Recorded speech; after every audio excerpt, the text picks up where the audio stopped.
What kinds of issues are typical with Chevy Volts, and how dependable are they? The most important factors to think about when purchasing a used Chevy Volt are listed in this video. We'll go over each issue in more detail. This includes figuring out what it is, how to fix it, and how much it will cost. And just before we start, please make sure you've subscribed to the channel.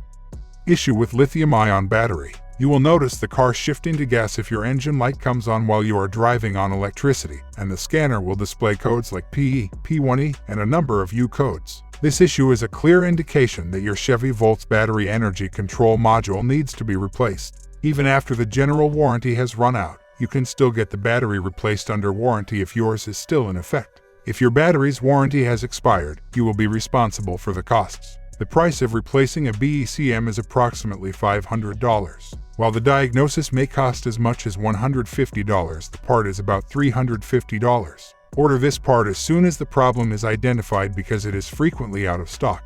This problem is fairly typical in 2017 models. 110 ESV Charge Cord. You most likely have a bad ground if you're having trouble charging and your 110 plugs are turning on with a green light before turning red. In the Gen 2, the rear cargo area or the rear passenger side bumper are good places to check the ground. When you have a circuit issue, the EVSE in this location might not be a problem. If the issue persists after trying a different power outlet, you can check the EVSE. If not, try using a different power outlet. Interior trims rattling. It is one of the main aches and pains inside the Volt. You could fix the interior trim rattling if you knew where the noise was coming from, though. Once you've located it, remove the trim and secure the rattle-causing area with some zip ties or Velcro. Make sure you don't do it while driving yourself. While you're driving, ask a family member or friend to help you find the precise location. The mode button doesn't work sometimes. Some people might experience this issue while others do not. After some time, the internal component that presses against the board degrades. You can remove the cap and cover the gap with electrical tape if it is the result of heavy use, and you will be good to go. You can achieve the same outcome using silicone as well. It all depends on what you prefer. Sports mode will now operate without a hitch. Latch Not Opening. It is an issue that existed in every other Chevy Volt mode up until 2014. The auto door's opening mechanism would break down, and the door might become stuck shut. The check engine light will also be on as a result of this issue. Even if your Volt has a few thousand miles on it, this issue could still arise. Fortunately, there are some actions you can take. The door will open without a hitch if you apply some silicone grease to the door or latch, which will help keep the surface moist. Every now and then, the silicone grease would need to be cleaned and reapplied. Therefore, you would need to keep doing this until you eventually sold it.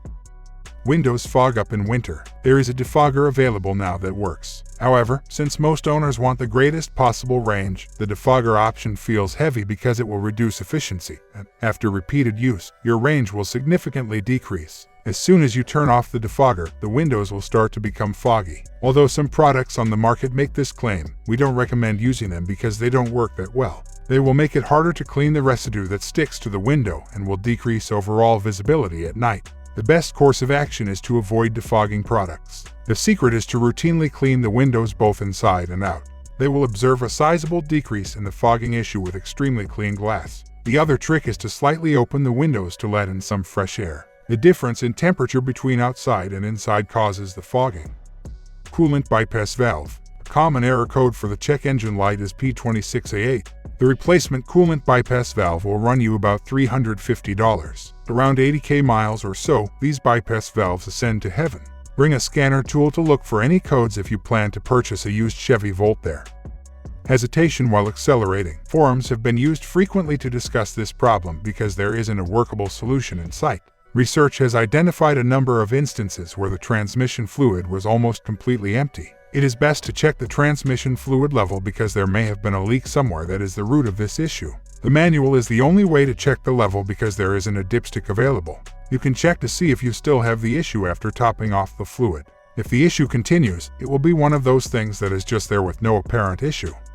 Shifting to park issue. There have been numerous reports of the Chevy Volts shifting to park issue. The message action required shift to park will appear when you press the power button to turn the car off. Another possibility is a loss of propulsion or a reduction in power. If you keep pressing the power button, you might be able to turn the car off. Check to see that you are not driving at highway speeds. On occasion, Chevy Volt owners double press the power button on the highway instead of the mode button, leaving them without brakes, power steering, etc. The first generation's placement of the power and mode buttons is confusing. the second generation is much better. There are 2 available service bulletins for this problem. If the dealership is unable to fix it, you will need to replace the entire shifter assembly, which will be expensive if you don't have a warranty. So when checking a Chevy Volt for any issues, be sure to put this shifter in the park position and see if it turns off normally.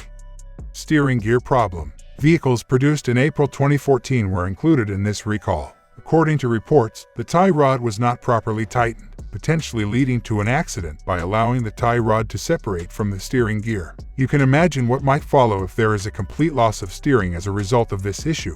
The dealerships are in charge of fixing the issue. You can check if your vehicle has been involved in the recall by looking at the service records. The recall was announced in 2015. Brakes pedal movement reduced. In the event that the master cylinder completely fails, the issue will result in a fatal accident. Make sure there is enough movement when you press the brake pedal, because if there is a problem with the brake master cylinder, you will start to lose movement. Make sure to have it inspected if the movement is less than 1 inch. Vibration at highway speeds. There could be a few reasons why you are experiencing vibrations when traveling at high speeds. Numerous people have complained about vibration, and flat spots in the tires are the main offender. If the wheels themselves are not the issue, your alignment or wheel balancing may be off. In both situations, you can have it fixed at any other trustworthy alignment shop. They will balance the wheels and align the suspension and wheels to eliminate your shaky ride and give you a smooth ride for the first time. This service can be completed for less than $100. If your tires need to be replaced because they are the issue, you will have to pay for a new set of tires. LED DRL Fang. You most likely have a problem with the internal wiring if one of the DRLs stops working when you turn on the headlights. To determine the precise cause, a second diagnosis will be necessary. You might have to fork over about $200 for the diagnosis and repair. Make sure to schedule an appointment so that you can have your vehicle fixed for free if it is still covered by warranty. Make sure to check the DRLs when you are inspecting them if you are in the used market. Infotainment display not booting. When you turn on the car, this problem, where the screen won't come to life, can occasionally occur. Nothing appears to be working on the screen, but there may still be no issues with the rearview camera. After a few minutes, the screen will come to life when you switch the car on and off. You can take a few actions to address this problem. It's best practice to remove the battery's negative terminal first, followed by the positive, before performing any operations involving the electronics. Fuse number 25 can be taken out of the instrument panel fuse box and put back in. These issues are typically caused by the fuse shorting out. You can replace fuse number 26 if the USB ports on your Chevy Volt aren't working by taking them out and putting them back in. Ask your dealership where you take it for routine maintenance if they can perform a software update for you without any problems. The HMI module that you can update will be the in question software. You can take your Chevy Volt to the dealership for an inspection because there is a recall for this problem as well. The models from Generation 2 frequently experience this problem.